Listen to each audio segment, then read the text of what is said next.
ક્યાંક શાસ્ત્રોમાં કેટલાક વિદ્વાનોએ એવું કીધું કે સ્ત્રી એ નર્કનું દ્વાર છે. હવે એ નર્કનું દ્વાર હોય તો બધા જ પુરુષો તો પ્રવેશ્યા ત્યાંથી જ.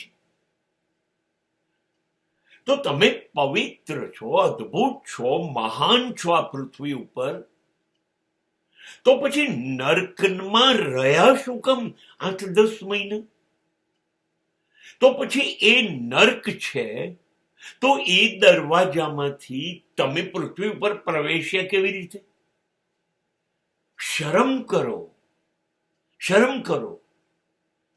જેણે તમને જીવન આપ્યું, તક આપી જીવવાની, તે સિવાય તમે કશું જ બની ના શકત, અને તમે એને નર્કનું દ્વાર કહી દીધું.